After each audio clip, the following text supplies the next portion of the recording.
बिस्मिल्लाहिर्रहमानिर्रहीम रब्बि इश्रह ली सदरी व यस्सिर ली अमरी वाहलुल उक़दाताम मिन लिसानी याफ़क़हू कौली। প্রিয় শিক্ষার্থী বন্ধুরা, আমি মোহাম্মদ মানিক রতন আবারও হাজির হয়ে গেলাম ইজি ইংলিশ ফার্স্ট পেপার বই থেকে মডেল কোশ্চেন 3 এর 6 নাম্বার ম্যাচিং এর সলিউশন নিয়ে। সো কলেজে ভাবুন, let's get started. Match the pairs of sentences given in column A, B and C to write 5 complete sentences. Column A, column B, column C. Number A, এটা লেখা answer to the question number 6 লিখে সবসময় কিন্তু আমি এর আগের মানে ইয়ার পর্বেগুলো বুঝিয়ে দিচ্ছি যে কিভাবে লিখতে হয়। স্টিফেন হকিং was born, তাহলে স্টিফেন হকিং was born, আমরা যদি এটা একটু আনসারটা লিখি, Stephen Hawking was born in an educated family, in an educated family, অর্থাৎ Stephen Hawking was born in an educated family. He is considered, আগে লিখি তারপর আপনাদের বোঝাই, he is considered, তাকে মনে করা হয়ে থাকে the greatest scientist, he is considered the greatest scientist after Einstein, after Einstein, আইনস্টাইনের পরে তাকে সবচেয়ে বড় বিজ্ঞানী হিসেবে বিবেচনা করা হয়, মনে করা হয়। He wrote a book entitled A Brief History of Time from the Big Bang to the Present Time, তার মানে 1 plus 5, okay.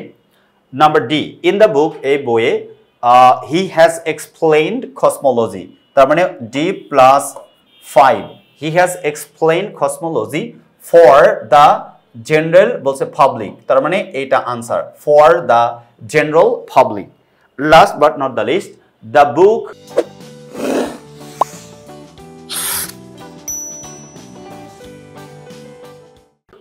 brought him reputation, the book brought him reputation, তার খ্যাতি এনে দিয়েছিল as a great scientist, কি হিসেবে? as a great scientist. এই ছিল হচ্ছে আনসার। তাহলে আমরা যদি আনসারটা একবার মিলাই কি হয়ে যায়, a প্লাস অর্থাৎ স্টিফেন হকিং was born অর্থাৎ a plus 3 plus in an educated family 2, a plus 3 plus 2, Stephen Hawking was born in an educated family. B plus 4 plus 4 অর্থাৎ he is considered the greatest scientist after Einstein, আইনস্টাইনের পরে তাকে সবচেয়ে বড় বিজ্ঞানী মনে করা হয়ে থাকে। C অর্থাৎ C plus 1 plus 5, he wrote a book entitled A Brief History of Time from the Big Bang to the Present Time. D plus 5 plus 1, in the book he has explained cosmology for the general public. E plus 2 plus 3, the book brought him reputation as a great scientist, অর্থাৎ এই ছিল হচ্ছে answer. তার মানে matching গুলো অর্থ অনুযায়ী আমাকে মেলাতে হবে, সাবজেক্ট ভার্ব এগ্রিমেন্ট গুলো ঠিক রেখে। সো গুলজার ভাই বোন, এরকম সহজ সরল করে ভাবে যদি আপনি ম্যাচিং গুলো পরীক্ষার হলে লিখতে চান, অবশ্যই আমাদের লেখা যে ইংলিশ ফার্স্ট পেপার বইটা সংগ্রহ করতে ভুল করবেন না।